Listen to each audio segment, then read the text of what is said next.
Okay, kids, this is episode number 14 in the Lonesome Louie saga, and God willing, should be the next to last one.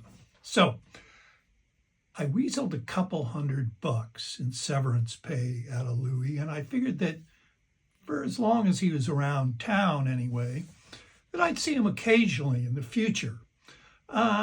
Instead, it became every day. My Wino hotel window is 2 stories up from the main drag in town, Burlingame Avenue. And every day around noon, Louis would station himself directly beneath the window. Basically, he'd stand there in shorts, completely naked otherwise, even without shoes. And it was a pretty cold spring in the Bay Area. And he'd be holding a stopwatch and offer passers-by $5 if, without looking at their watches, they could tell him when 60 seconds was up, with 3 seconds leeway either way. Sounds crazy enough, right? Even for the Bay Area, where basically everybody was Fruit Loops. Except, here was the hook. Directly across the street from where Lonesome stood was a jewelry store, and they had a 3-foot wide clock in their window with a second hand nearly as long. So once Louis pushed the button and said start, the participant could do handstands, talk to the next person in line, do the Watusi.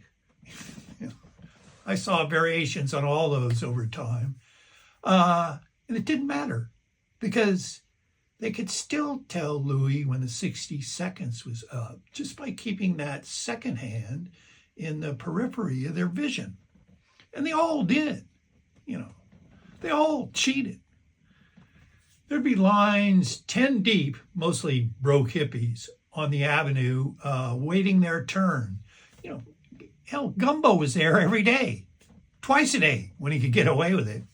And every time someone was successful, Lonesome would step back, feign awe, hand the winner a $5 bill, and then say something on the lines of, "God almighty damn, what a time sense you people in Burlingame have."